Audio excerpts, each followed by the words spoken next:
dipersembahkan oleh الهجرة رحلة هادينا حمل الإسلام لنا دينا الهجرة رحلة هادينا حمل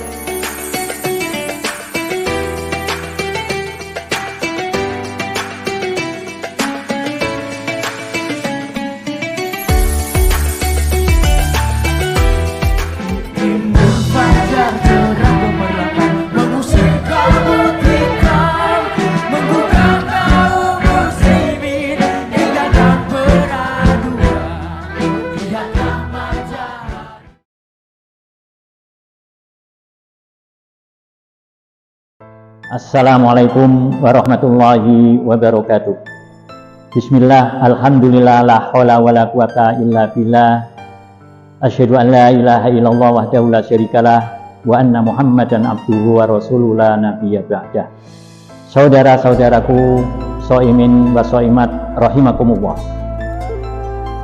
Salah satu keistimewaan puasa adalah karena ibadah atau ritual ini hampir dikenal semua oleh agama maupun kepercayaan, dan bila harus dibenang merahi dari aktivitas ibadah puasa di semua agama dan kepercayaan ini, semuanya berpangkal pada komitmen dan laku keprihatinan.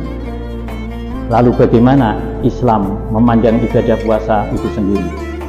Yang pertama, puasa sejatinya menjadi piranti yang diberikan Sang Khalik terhadap makhluknya, yaitu bernama manusia, yang memang memiliki tabiat rakus dan tamak.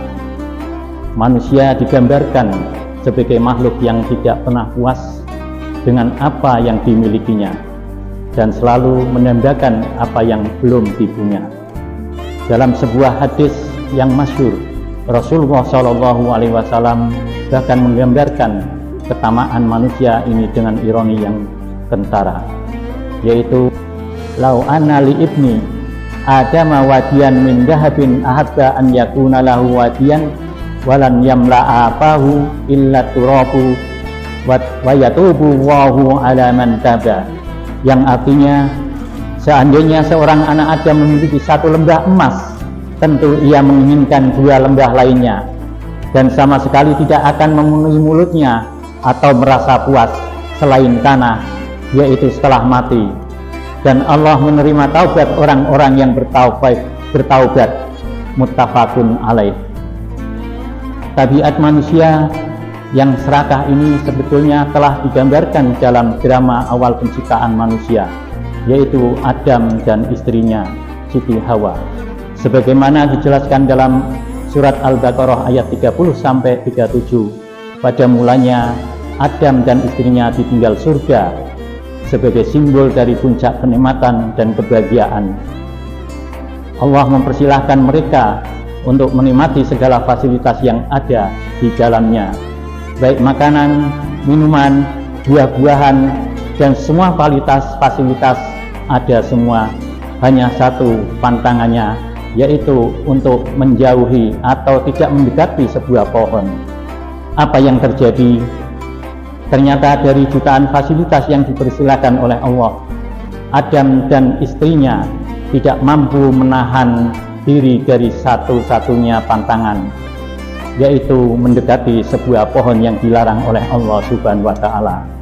Inilah pangkal dari tabiat tamak manusia, tak pernah puas dengan apa yang dimilikinya, justru selalu tergiur dengan apa yang belum dimiliki. Hasilnya adalah penderitaan yang disimbolkan dari peristiwa terusirnya Adam dan istrinya dari surga ke bumi. Dari peristiwa ini kita bisa belajar nilai penting bahwa sumber penderitaan manusia adalah karena ketidakmampuannya mengendalikan diri dan keinginannya dari nafsu yang tiada ujungnya. Ini adalah nilai kebajikan universal yang diyakini di agama dan kepercayaan manapun.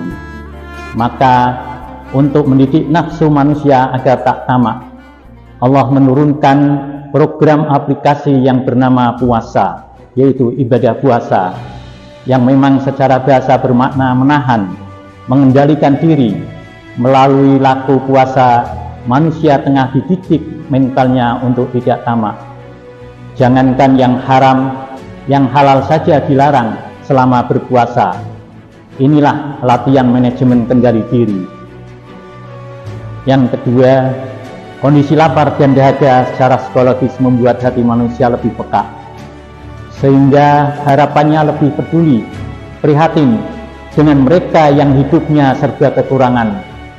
Bagi kita yang mampu, lapar dan dahaga hanya sementara, karena yang dibawa kelak saat maghrib tiba, banyak makanan dan minuman bisa mereka nikmati. Tetapi bagaimana si miskin yang setiap waktu berkarib dengan rasa lapar karena tak ada kepastian adakah yang hendak dimakan. Para shaimin dan shaimat rahimakumullah. Begitulah ibadah puasa Ramadan yang semestinya ia harus mendidik nafsu kita agar tak tamak, tak rakus, bahwa kita mampu hidup dengan memenuhi kebutuhan, bukan selalu harus memperturutkan keinginan. Dari proses inilah lahirlah kepekaan sosial terhadap mereka yang sekedar memenuhi kebutuhan dasarnya saja mungkin masih kesulitan. Semoga puasa Ramadan kali ini mampu mendisiplinkan hati kita dari tabiat tamak, sekaligus ritual berlapar dahaganya mampu menajamkan sensitivitas sosial kita terhadap sesama. Dari sensitivitas sosial inilah lahir kepedulian, sehingga kita mudah bergerak untuk membahagiakan sebagian dari yang kita punya untuk mereka yang membutuhkan. Demikianlah, semoga musik Ramadan ini memberi manfaat untuk kita semua. Nasrum minallahi wa fathun qarib wa basyiril mu'minin. Wassalamualaikum warahmatullahi wabarakatuh.